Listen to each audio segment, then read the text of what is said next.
pagpamalandong sa pulong sa Dios sa kabuntagon. Sliced bread, dawata ug kana ang pulong sa Ginoo. Maayong buntag kanyang tanan mga igsoon ko diyan ni Kristo, adlong Biyernes sa ikaduhang semana sa panahon sa Kwaresma. Mamalandong kita sa Ebanghelyo ni San Mateo, uluhan 21, mga tudling 33 ngadto sa 43 o dayon 45 ngadto sa 46. Kini nagahisgot mahitungod sa sambingay diin ang tag-iya sa parasan mipadala sa iyang anak ngadto sa iyang mga sinaligan sa yuta diin iyang gipabantayan kini ngadto sa mga tao nga mutrabaho nining maong parasan aron siya makakuha sa bahin sa abot sa maong parasan. Ang nahitabo mao nga ang una niyang gipadala didto gibanhigan sa mga nagtrabaho sa maong parasan o dayon gidakop ang maong sulugoon, gibunalan ang usa, o ang usa ilang gipatay, o ang uban ilang gibato. Ilang gipalayas, nga walay dala nga bahin, gikan sa iyang parasan. Sa katapusan, gipadala niya ang iyang anak. Siya naghuna-huna nga tahuro nila ang iyang anak. Apan sa dihang nakita kini sa mga tao nga nagtrabaho sa iyang parasan, sila nag-ingnanay ania ang anak sa tag-iya, ato siyang patyon, aron ato nang maangkon kining maong parasan.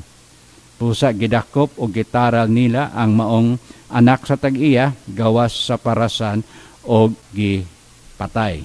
Kining maong sambingay nagalarawan sa misyon ni Kristo. Siya nga maoy gipadala sa amahan, ngadto sa katawhan, nga giila sa Dios nga iyang mga anak nakasinati sama nining gibuhat sa mga katawhan sa mga gipadala sa amahan. Sa unang bahin gipadala niya ang mga propeta ug mga maghuhukom aron sa pagpahinumdom ug aron sa pagbadlong paamgo sa mga katawhan nga sila unta mohatag sa angay ug insaktong lihok tubag sa tawag sa amahan apan ila kining gibalibaran. Napakya sila sa pagpasabot sa mga tao o ang mga tao nasuko o gibato sila, ang uban gipalayas, ang uban gipatay. O si Jesus usab naghimo sa maong misyon og buhat og atong mahibaw-an diya sa atong pagpamalandong niining panahon sa Kwaresma nga siya maong anak gipadala sa amahan apan siya usab gidakop, gitaral, o sa katapusan gipatay. Busa, sultihan ko kamo, nagaingon ang Ginoo, si Jesus mismo nagaingon, nga ang gingharian sa Dios, mawala diha kanila, ang gasa sa Dios, mawala diha kanila, o itugyan kiningadto sa mga tao nga makahatag og maayong bunga. Kini nagapasabot nga kung kita dili mo kooperar sa grasya sa Dios ug wala gayoy kaamguhan, di mo lambo o di mo tubo ang grasya dinhi kanato kay wala man nato giampingan.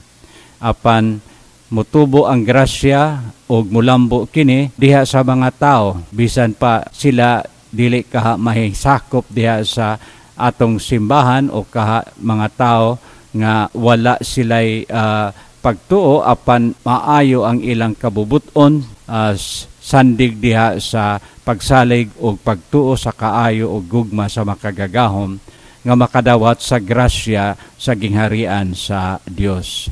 Kay ang batong gisalikway matud pa sa kasulatan nahimong importante nga bato sa kanto. Si Jesus nga gisalikway, siya mao ang tuburan sa kaluwasan.